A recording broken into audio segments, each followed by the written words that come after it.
اعوذ باللہ من الشیطان الرجیم بسم اللہ الرحمن الرحیم۔ آدم علیہ السلام کے ہاں جو بھی بیٹا پیدا ہوتا تو اس کے ساتھ بیٹی ضرور پیدا ہوتی، تو اس بچی کے ساتھ پیدا ہونے والا بچہ دوسرے بچے کے ساتھ پیدا ہونے والے بچے سے شادی کرتا۔ حضرت آدم علیہ السلام کی سلبی اولاد کے درمیان ایک بطن کا دوسرے بطن سے نکاح جائز تھا۔ جب حضرت آدم و حوا دنیا میں آئے تو تولد و تناسل کا سلسلہ شروع ہوا، تو ہر ایک حمل سے ان کے دو بچے پیدا ہوئے، ایک لڑکا اور دوسری لڑکی۔ اس وقت جب کہ آدم علیہ السلام کی اولاد میں بجز بہن بھائی کے کوئی اور نہ تھا اور بہن بھائی کا آپس میں نکاح جائز نہیں ہو سکتا، تو اللہ تعالیٰ نے اس وقت کی ضرورت کے لحاظ سے شریعت آدم علیہ السلام میں یہ خصوصی حکم جاری فرمایا تھا کہ ایک حمل سے جو لڑکا اور لڑکی پیدا ہو وہ آپس میں حقیقی بہن بھائی سمجھے جائے اور ان کے درمیان نکاح حرام ہوگا، لیکن دوسرے حمل سے پیدا ہونے والے لڑکے کے لیے پہلے حمل سے پیدا ہونے والی لڑکی حقیقی بہن کے حکم میں نہیں ہوگی، بلکہ ان کے درمیان رشتہ مناکحات جائز ہوگا۔ حضرت آدم علیہ السلام کی شریعت میں ضرورت و توالد و تناسل کی وجہ سے یہ جائز تھا۔ اس کے لیے کوئی شکل نہ تھی۔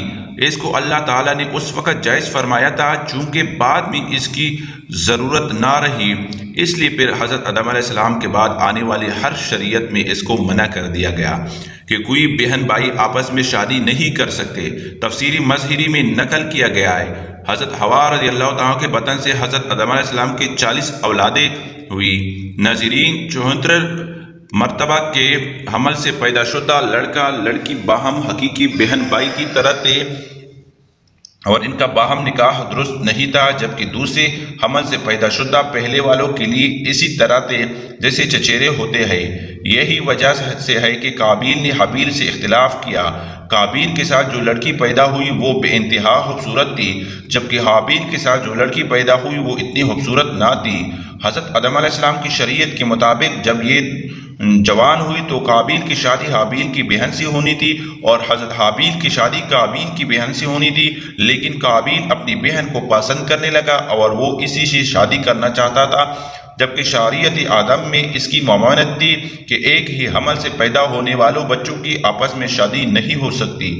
لہٰذا جب یہ صورتحال زیادہ بگڑ گئی تو حضرت آدم علیہ السلام نے ان دونوں کو اللہ کی راہ میں قربانی پیش کرنے کو کہا اور بتایا کہ جس کی قربانی کو آسمان سے آگ آ کر کہا جائے تو سمجھنا کہ اس کی قربانی قبول ہو گئی۔ قابیل کھیتی باڑی کا کام کرتا تھا، حضرت حابیل علیہ السلام بکریاں چرایا کرتے تھے۔ حضرت حابیل علیہ السلام نے اللہ تعالیٰ کے سامنے ایک بکری کا بچہ پیش کیا اور قابیل نے ایک گٹا لیا اور اس کو اللہ تعالیٰ کے بارگاہ میں قربان کرنے کے لیے رکھ دیا۔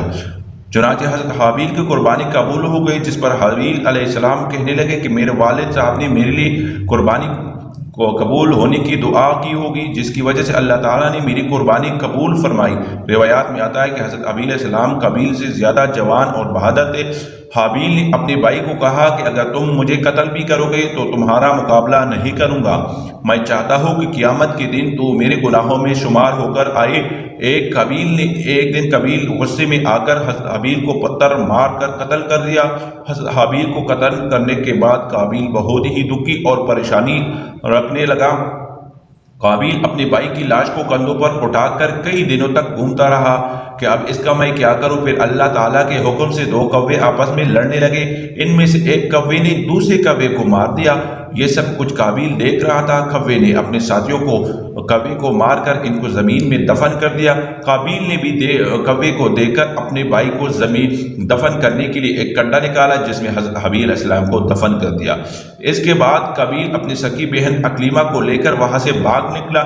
اس کی وجہ یہ تھی کہ شیطان قابیل کے پاس آ کر ان کے دل میں یہ ڈر ڈالتا رہا کہ تم نے اپنے بھائی کو قتل کیا، اب تیرا باپ تجھے قتل کر دے گا۔ اس ڈر کی وجہ سے قابیل وہاں سے اپنی بہن کو ساتھ لے کر بھاگ گیا۔ اس دن کے بعد حضرت آدم علیہ السلام مسلسل پریشان رہنے لگے۔ حضرت آدم علیہ السلام اللہ تعالیٰ کی بارگاہ میں دعا کیا کرتے تھے، یا اللہ مجھے نیک اولاد عطا فرما۔ اللہ تعالیٰ نے حضرت علیہ السلام کی دعا قبول فرماتے ہوئے حضرت آدم علیہ السلام کو ایک لڑکا عطا فرمایا جس کا نام حضرت ششت علیہ السلام تھا۔ حضرت ششت علیہ السلام جوان ہوئے تو حضرت آدم علیہ السلام نے اپنا جانشین مقرر کیا۔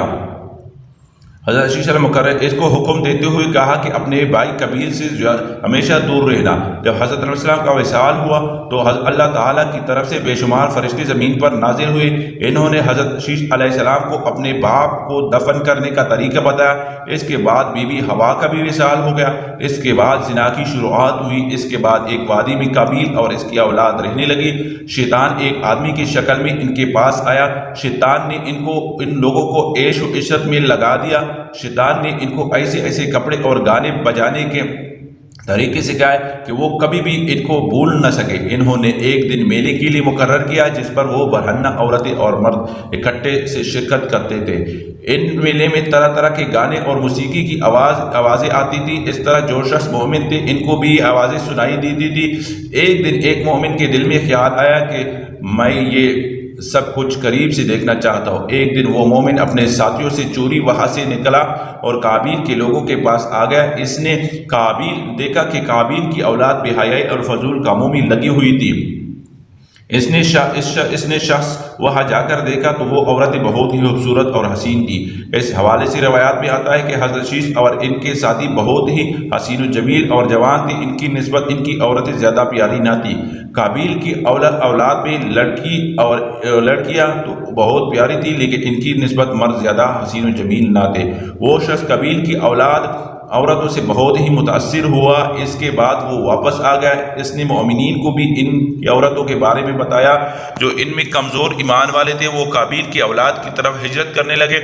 اس کافی حد تک مومن لوگ بھی قابیل کے فتنے میں داخل ہوتے گئے اور فضول کاموں میں شامل ہوتے جا رہے تھے۔ اس طرح وہ ایک دوسرے کی طرف مائل ہوتے تھے جہاں سے زنا جیسی کبیرہ گناہ نے جنم لیا۔